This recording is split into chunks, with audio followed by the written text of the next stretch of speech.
The 6 basic skills of volleyball all varsity players should know.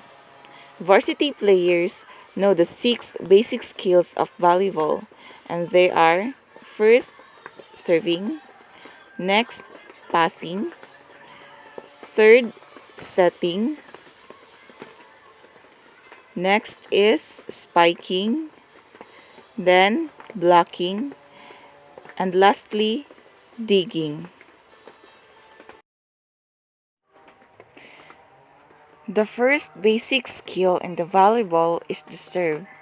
The serve is the first opportunity for a player to score a point. Serving starts the rally in a game. If you can serve tough, you will get playing time. The volleyball serve is the first opportunity for the player to score a point. Once the referee blows the whistle to start the rally, you have 8 seconds to complete your serving.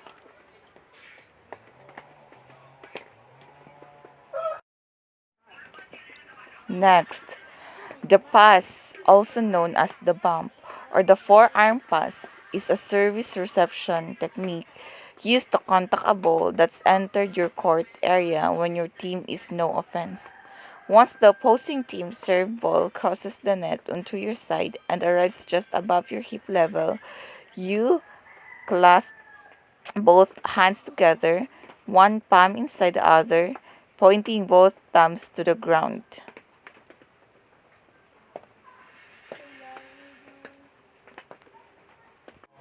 Next is the setting.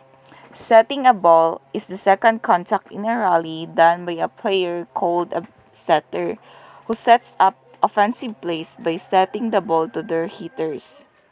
The setter on a volleyball team is like a point guard on a basketball team who runs the offense and calls the play.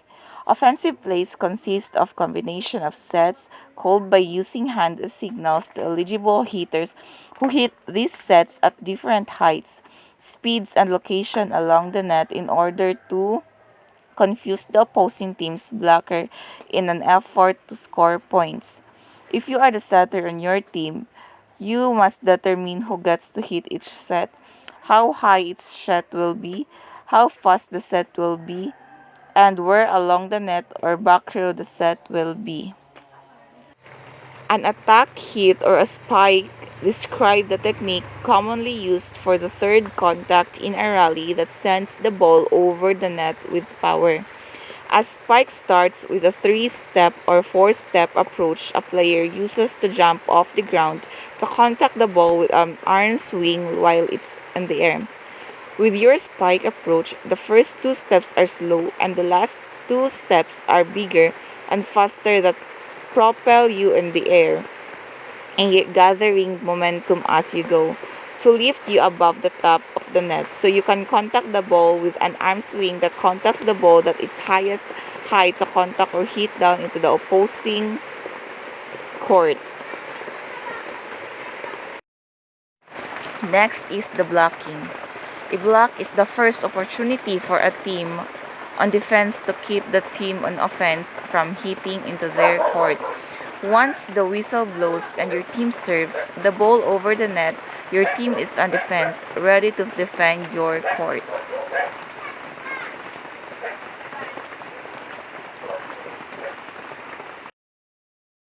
Last is the digging. The dig is a slang term used to describe an underhand technique made on the first contact of a ball in a rally that's been sent over the net with an attack hit.